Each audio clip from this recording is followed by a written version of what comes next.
Welcome to the class, dear students. Yes, in this lecture, I want to focus on definite integrals. What is meant by the definite integral, and what we have done in the previous lectures is indefinite integrals. So, the major what you mean by a definite integral, first I will explain. So, whenever you define a function which is an integrable function, suppose in an interval a comma b, and f dash of x is equal to f of x. That means the derivative of this function is f of x, means integral of this function is capital F of x. So that the definite integral of the function f within the limits a and b is given by integral a to b f of x dx is capital F of x within the limits a to b is equal to f of b minus f of a. So what is this actually? What are these limits? For this, you have to understand one thing, that what is the difference first of all between indefinite integrals and the definite integrals. So indefinite integral means whatever we have done so far now the previous videos in the previous lectures, whatever we have done, this is what the definite integral. So what is indefinite integral means? Suppose if you have integral f of x dx, then you will solve that integral. We have done by using so many methods, right? Term by term, substitution, by parts, Bernoulli's, whatever. The method, whatever you are getting, then you will be getting the constant f of x plus c. Whereas in the definite integral, you will be defining the function within so and so limits. So integral a to b f of x dx is given by, it is capital F of x, right? So capital F of x, and you are going to substitute the limits a and b. Now a is the lower limit and b is the upper limit, right? So always we substitute in the place of x upper limit minus the lower limit. So this is what the value for the definite integral when you do, and indefinite integral means you just add some constant here. Whereas in the definite integral, you will be substituting the limits, the upper limit minus the lower limit, and there is no need of adding any constant here. So this is what we are solving the problem. I'll just, out of my interest, I want to explain why you add the constant and why you don't add the constant. For that, I'll just give you one example. Try to understand this.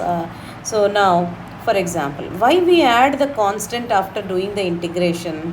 For example, I have what is x square is there, suppose. What is the derivative of x square? The derivative of x square is 2x.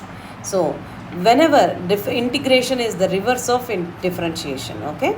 So when I write integral of, now suppose I have x square plus 2 is the derivative, suppose, then I get 2x only. Plus 2 means the 2 constant becomes 0 derivative, correct?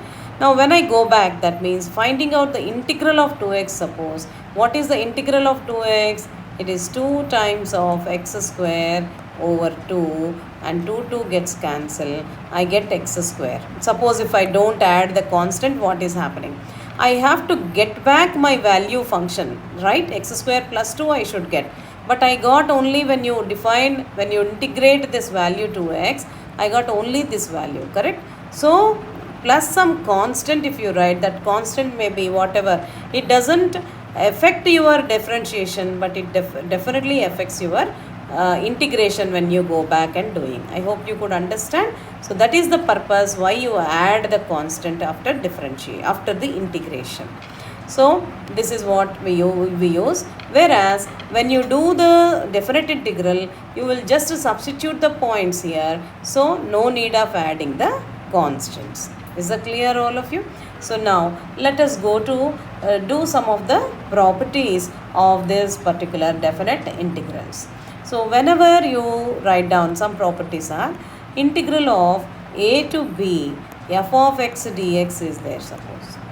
You wanted to find out the limits of to be changed, suppose. Integral minus b to a. That means it is actually integral of minus of b to a. That is what the meaning actually. When you reverse the limits, then it is minus of integral b to a f of x dx. For example, let us take an example here. integral 2 to 3 x dx is there, suppose. What is the value of integral 2 to 3 x dx? X square by 2 within the limits 2 to 3. Now when you apply the upper limit, it is this upper limit, this should be applied first always, okay, in the place of x. So it is 3 square over 2 minus lower limit is 2 square over 2. So it is 9 minus 4 is 5 over 2 is the value. So this is what you got, right? Now let us see what is when I reverse, when I interchange the limits. That means 3 to 2 x dx is there, suppose. Then what I get? X square by 2 within the limits 3 to 2. Now the upper limit is what? 2. So it is 2 square over 2 minus 3 square over 2. So that is giving you 4 minus 9 is minus 5 by 2.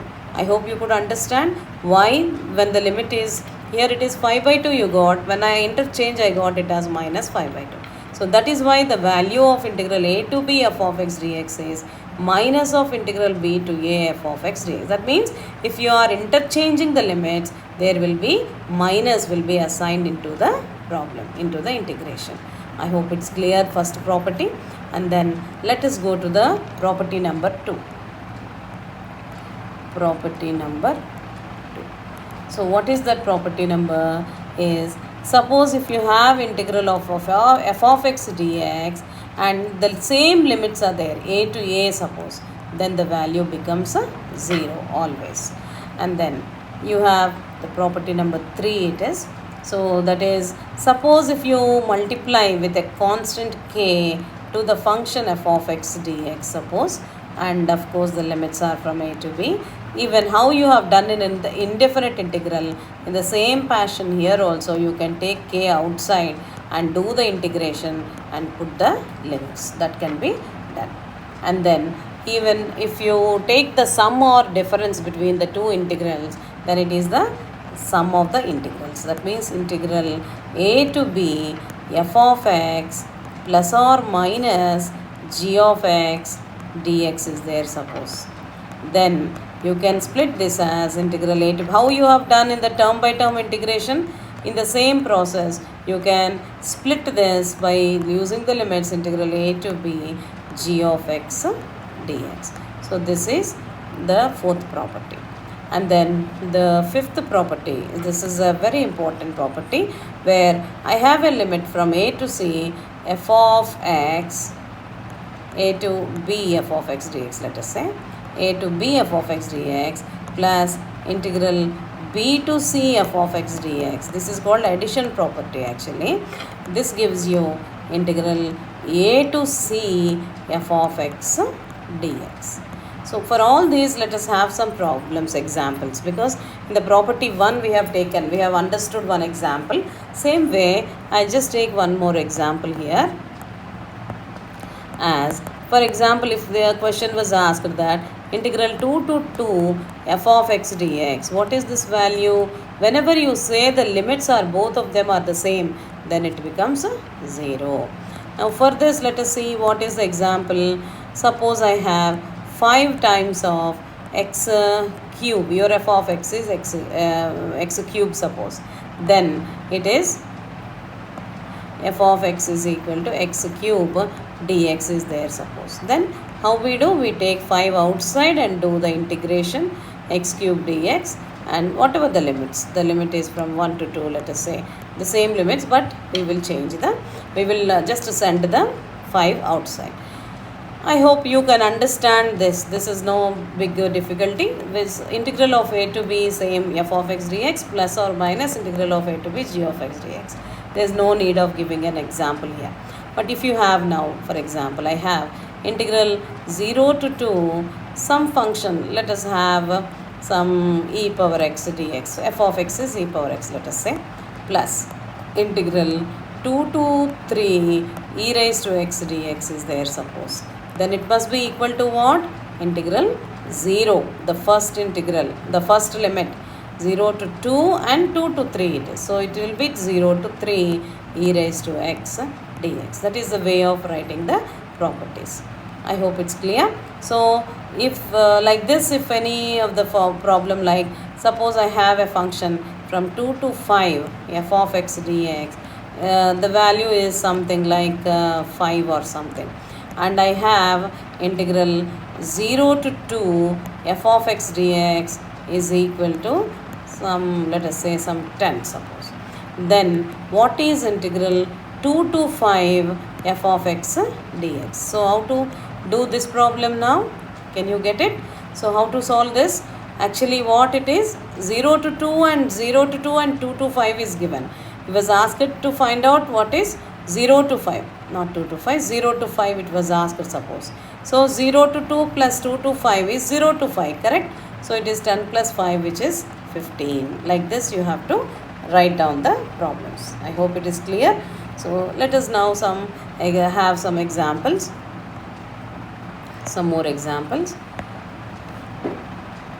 Suppose I have integral of 3 to 4 f of x dx. Then how can I write this as minus integral of 4 to 3 f of x dx. You are reversing the limits so that you will get the sign as minus. If I have integral 0 to 5 f of x dx is equal to some value 100, and integral 0 to 3 f of x dx is given as some 50 suppose. Then how can you get what is the value of the integral 3 to 5 f of x dx? What is this value now? We know that 0 to 3 plus 3 to 5 gives you 0 to 5, correct?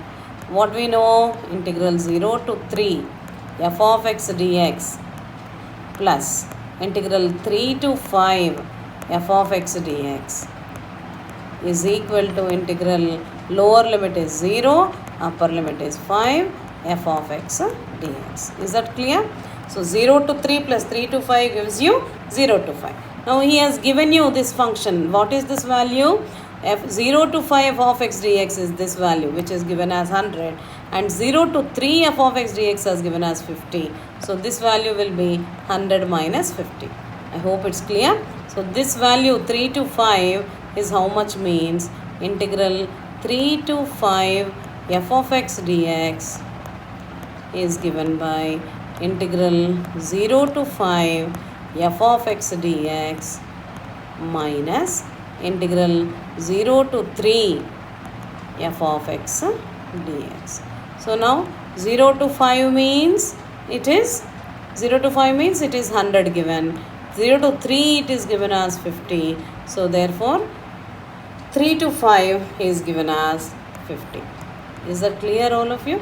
0 to 3 plus 3 to 5 should be given as 50. So like this you need to find out when the limits are given, the methods to understand how to find out when do you change the limits and when do you write down the problem. I hope it is clear. Now let us now start with the problems. With all these properties, I hope it is clear.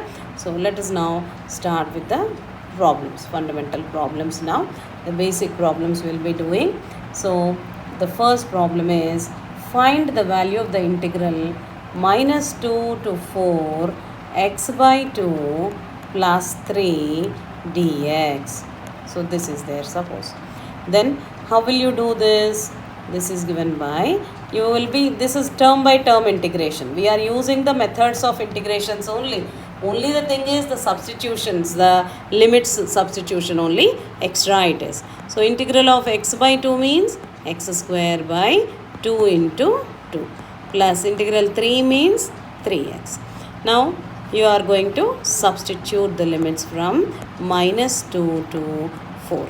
So that is x square by 4, that means 1 by 4 into always upper limit first. So that is 4 square minus lower limit is minus 2 the whole square. Always remember upper limit minus lower limit. Upper limit minus lower limit. So this is what the value. So it is 1 by 4 into 4 square minus 2 the whole square plus 3 times of upper limit is 4 minus lower limit is minus 2. Is that clear? So it is 1 by 4 times of 4 square is 16 minus 2 the whole square is 4. So plus 3 times of 4 plus 2 is 6. So it is 16 minus 4 is 12 by 4, 12 by 4, and this is 18. So 4 ones and 4 threes gets cancelled. So the value is 21. I hope you could understand how to solve the definite integral by substituting the limits, all this. Is that clear? So when in the place of x, you first substitute the upper limit and then the lower limit. So this is the important thing you should remember. Now let us go to the second problem. Integral of 0 to 1 minus 2x cube dx is there, suppose. Then what we do? Again by term only it is. So integral 1 dx is x. Integral 2x cube is 2x power 4 by 4. Now within the limits 0 to 1. So apply the upper, now 2 1s and 2 2s gets cancelled. Now apply the upper limit first, 1 minus 1 by 2. Upper limit is over. Minus lower limit, it is 0 and it is 0. So the value of the integral is 1 by 2. I hope it's clear. Second problem is clear. So now let us go to the term by term we have done, correct? Now let us to see this problem now. Integral of 0 to pi by 4 tan x into secant square x dx. So it is very much clear that the function and its derivative are present. So what is the method we have to use? We have to use the substitution method. So substitute t is equal to tan x. What is the derivative of tan x? Is secant square x. In fact, we have done is this problem in the indefinite integrals. Okay. So now what is integral of this substitution we have to do now. This tan x is replaced by t. And secant square x is dx is replaced by dt. Simple problem it is, correct? So now what is this you have to write now? Integral 0 to pi by 4 tan x is t, secant square x dx is dt. So what is integral t? T square by 2. What is t? Tan square x by 2. Now we have to substitute the limits 0 to pi by 4.